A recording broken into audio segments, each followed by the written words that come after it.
तो हेलो दोस्तों, आप सभी का स्वागत है मेरी एक नई न्यूज वीडियो में। इसके अंदर कुछ दिन पहले मैं बताया था कि बांग्लादेश में एक बड़े नेता की किसी ने गोली चलाकर हत्या कर दी है। ठीक है, तो लेकिन आज फिर मतलब कल 22 तारीख को एक और नेता के ऊपर गोलीबारी हुई है, वो भी घायल हो गया है। इससे बांग्लादेश का नेता है, उसके ऊपर गोलीबारी फिर से हुई है। क्या हुआ है क्या नहीं हुआ है डिटेल में बताने वाला हूँ। देख सकते हो किस तरह से लोग प्रदर्शन कर रहे हैं। बांग्लादेश वर्तमान में एक गंभीर राजनीति और सामाजिक संकट से जूझ रहा है, जिसमें दो प्रमुख नेताओं पर हाल के दिनों में जानलेवा हमले और इसके बाद भड़कती हिंसा देश भर में तनावपूर्ण स्थिति उत्पन्न कर रही है। पृष्ठभूमि और हिंसा का बढ़ता माहौल क्या है, मैं आपको बता देता हूँ। देखो यहाँ पर किस तरह से ये लड़कियां फोटो खींच रही है भाई, इतना पूरे देश की हालत खराब कर दी और फोटो खींच रही है लड़कियां, देख रहे हो तुम। मैं भी कर देता हूँ हेलो ठीक है, और वहां पर देखो ऊपर किस तरह से वो झंडे फहरा रहे हैं। क्या है मैं आपको देख सकता हूँ। 25 दिसंबर 2025, सॉरी, दिसंबर 2025 में देश में राजनीतिक अस्थिरता का एक बड़ा ताना बाना तब बुना गया जब प्रमुख नेता शरीफ उस्मान हादी को राजधानी ढाका में गोली चलाकर हत्या कर दी गई। उन्होंने गंभीर रूप से घायल होने के बाद इलाज के दौरान निधन कर हो गया उनका। उनकी हत्या के बाद देश भर में हिंसक प्रदर्शन, विरोध और सार्वजनिक गुस्से की लहर दौड़ गई। प्रदर्शनकारियों ने कई स्थानों पर आगजनी, मीडिया हेडक्वार्टर पर हमले और भीड़ की घटनाओं को अंजाम दिया। सरकार ने कर्फ्यू जैसे कदम उठाकर हिंसा को नियंत्रित करने की कोशिश की, लेकिन स्थिति में भी नाजुक बनी हुई है। ताजा घटना और मोतालेब सिकंदर पर हमला क्या है मैं आपको बता दूं। जिस बंदे पे हमला हुआ है दोबारा, जिस दूसरे नेता पर हमला हुआ है, मोतालेब सिकंदर है, उसका क्या है मैं आपको बताने वाला हूँ।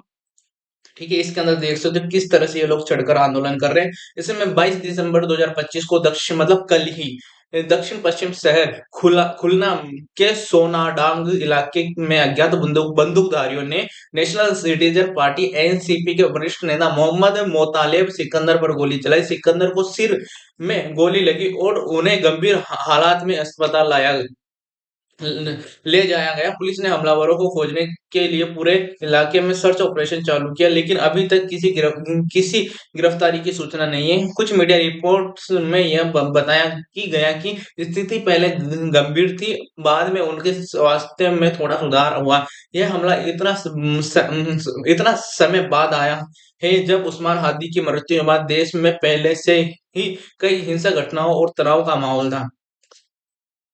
हिंसा का विस्तृत परिदृश्य क्या है। उस्मान हादी की गोलीकांड और प्रतिक्रिया क्या क्या हुई। हादी की हत्या ने पहले से अस्थिर राजनीतिक माहौल को और भड़काया। ढाका और अन्य शहरों में भारी प्रदर्शन, पुलिस और सेना की तैनाती हुई। कई विरोधी प्रदर्शन हिंसक टकराव में बदल गए। विरोध प्रदर्शन और हमले क्या है मैं आपको बता देता हूँ। प्रदर्शनकारियों ने समाचार पत्रों के कार्यालयों पर आग लगाई और तोड़फोड़ की। कई स्थानों पर सुरक्षा बलों के साथ भी भीषण टकराव हुए। हिंसा के बीच नागरिकों की सुरक्षा और कानून व्यवस्था पर गहरी चिंता ब- बनी हुई है। राजनीतिक तनाव के चुनावों के करीब आते ही राजनीतिक दलों के बीच तनाव और खींचतानी बढ़ी है। एनसीपी जैसे दलों के नेताओं पर हमले जैसी घटनाओं ने लोकतांत्रिक प्रक्रिया को प्रभावित किया। सरकार और अंतर्राष्ट्रीय प्रतिक्रियाएं क्या हैं। बांग्लादेश सरकार ने नागरिकों से शांत रहने की अपील की और कानून व्यवस्था बनाए रखने का आश्वासन दिया। संयुक्त राष्ट्र सहित कई अंतर्राष्ट्रीय संगठनों ने हिंसा को रोकने और निष्पक्ष जांच का आह्वान किया। यूएन की अपील भी सामने आई है। हिंसा हिंसा के संभावित प्रभाव क्या है मैं आपको बता देता हूँ। देखो किस तरह से आंदोलन हो रहे हैं भाई, किस तरह से ले जाया जा रहा है पुलिस में। ठीक है,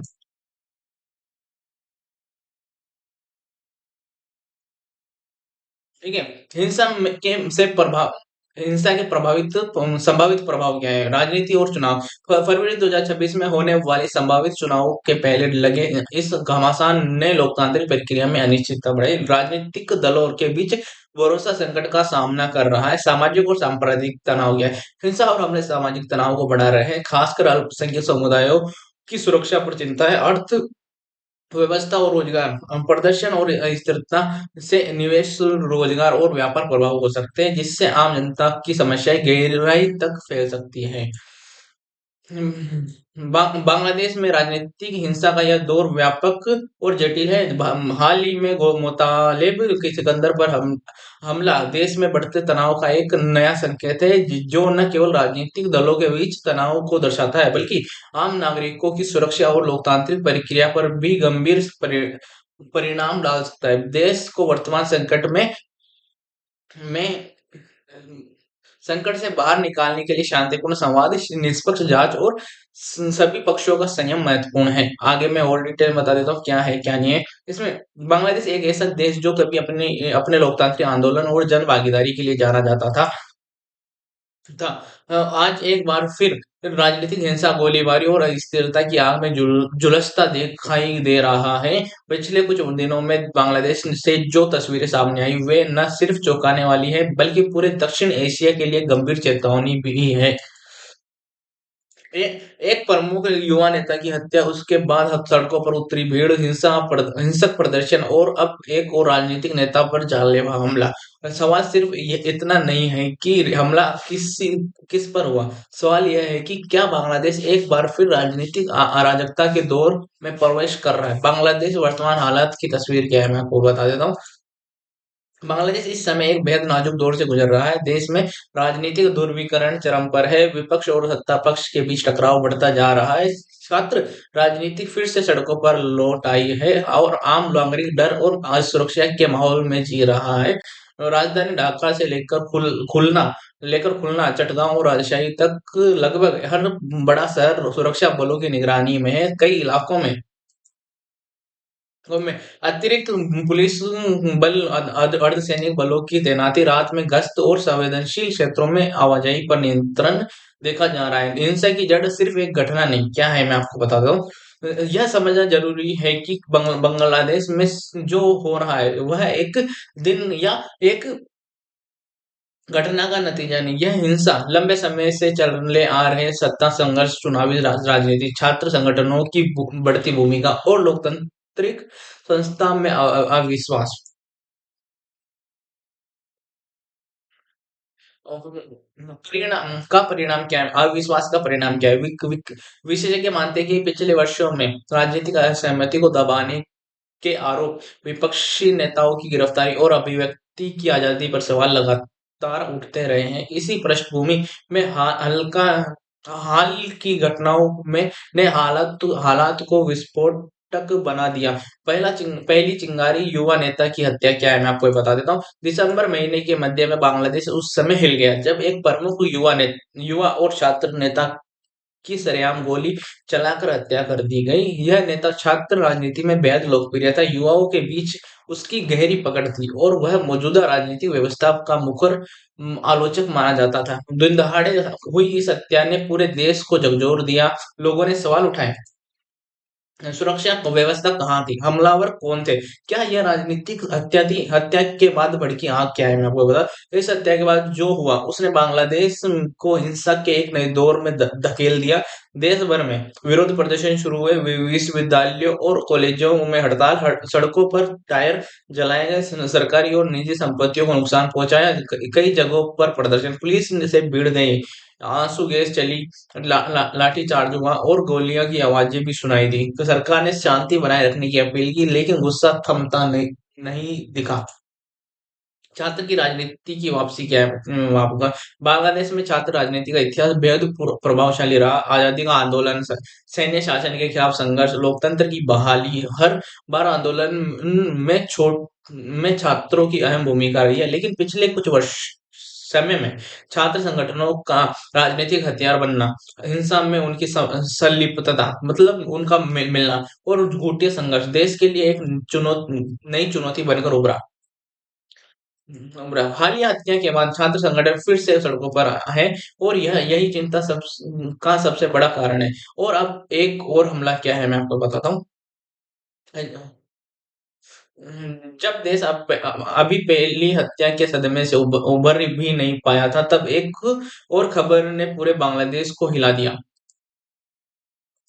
इस बार निशाना बना बना एक सक्रिय राजनीतिक दल का वरिष्ठ नेता, जो जमीनी राजनीति में मजबूत पकड़ रखता है और हाल के विरोध प्रदर्शनों ने खुलकर सामने आया था। दिन दहाड़े अज्ञात हमलावरों ने उस पर गोली चलाई।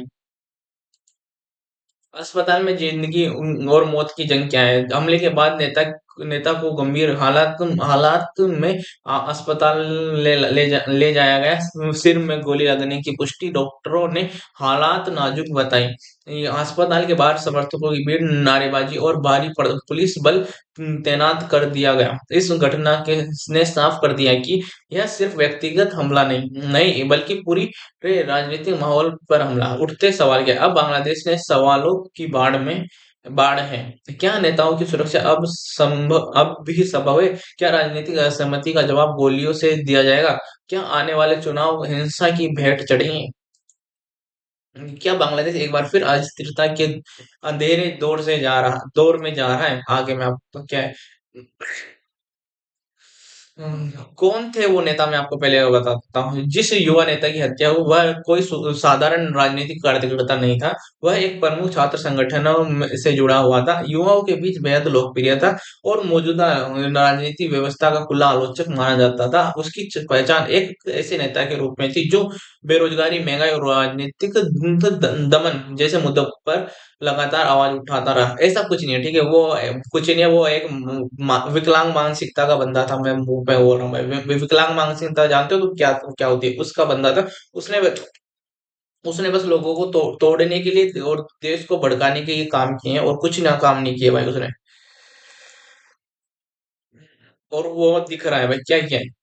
हत्या की पूरी टाइमलाइन क्या है? घटना वाले दिन नेता अपने कुछ साथियों के साथ एक सार्वजनिक कार्यक्रम से लौट रहा था। इस इलाका व्यस्त था, आसपास लोग मौजूद थे। अचानक मोटरसाइकिल पर सवार हमलावर पहुंचे, बिना कोई चेतावनी दिए गोली चलाई गई और मौके से फरार हो गए, ठीक है? और क्या था?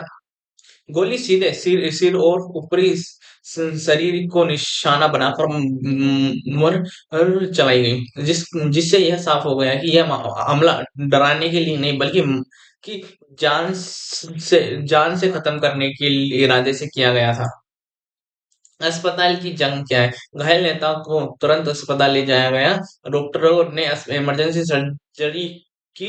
कई घंटों तक ऑपरेशन चला, लेकिन हालात लगातार बिगड़ती चली गई। कुछ घंटों बाद डॉक्टर ने उससे मृत घोषित किया कर दिया। यह खबर जैसे ही बाहर आई, पूरे बांग्लादेश में गुस्से की लहर दौड़ गई। हत्या के बाद सड़कों पर उतरा गुस्सा क्या था, मैं आपको बता देता हूँ। मौत की खबर फैलते ही विश्वविद्यालयों में हालात, छात्रों ने क्लास का बहिष्कार किया, सड़कों पर प्रदर्शन शुरू किए, नारे लगने लगे, न्याय चाहिए, राजनीतिक हत्याएं बंद करो, लोकतंत्र बचाओ। धीरे धीरे यह प्रदर्शन उग्र होते चले गए। कई जगह हिंसक झड़पों में बदल गई। पुलिस और प्रदर्शनकारियों के बीच टकराव, स्थिति काबू से बाहर जाती देख पुलिस ने भीड़ को तितर बितर करने की कोशिश की। आंसू गैस के गोले छोड़े गए, लाठीचार्ज किया गया, लेकिन गुस्सा इतना ज्यादा था कि भीड़ पीछे हटने को तैयार नहीं थी। कई जगह पुलिस वाहनों को आग के हवाले कर दिया गया। सरकारी इमारतों पर पथराव हुआ। कई शहरों में कर्फ्यू जैसे हालात, इंटरनेट सेवाओं का अस्थायी रोक और सार्वजनिक परिवहन ठप हो गया। हिंसा का फैलता दायरा क्या है, मैं आपको बता देता हूँ। हिंसा सिर्फ राजनीति तक सीमित नहीं है। सॉरी, हिंसा सिर्फ राजधानी तक सीमित नहीं रही। ढाका, चटगांव, खुलना जगह का नाम है, खुलना, ठीक है? राजशाही, लगभग हर बड़े शहर में प्रदर्शन, तोड़फोड़ और आगजनी की खबरें सामने आई। कुछ जगहों पर राजनीतिक दलों के कार्यालय निशाने पर आए। मीडिया संस्थानों पर भी हमले हुए, पत्रकारों के साथ बदसलूकी की गई। यह स्थिति लोकतंत्र के लिए बेहद चिंताजनक मानी गई है। तो ये तो अगर और मैं बताता हूँ सरकार की प्रतिक्रिया क्या है। सरकार ने बताया कि सर सरकार ने बयान जारी करते हुए कहा, हत्या निष्पक्ष जांच होगी, दोषियों को बख्शा नहीं जाएगा, कानून व्यवस्था बनाए रखने के लिए सख्ती जरूरी है। प्रधानमंत्री कार्यालय की ओर से शांति की अपील की गई, हिंसा न करने का आग्रह किया गया है, लेकिन विपक्ष का आरोप था कि सरकार सिर्फ बयान दे रही है, जमीनी स्तर पर कोई ठोस कार्यवाही नहीं हो रही है। तो ये थी आज की न्यूज। अगर अच्छी लाइक सब्सक्राइब जरूर कर लिया करो भाई, बहुत मेहनत होती है।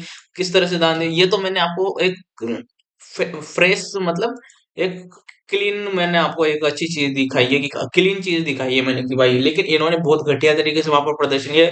बहुत घटिया लोग हैं, इन्होंने एक व्यक्ति की जान ले ली, हिंदू व्यक्ति की, बस इसलिए कि क्योंकि वो उसका रिलीजन हिंदू था।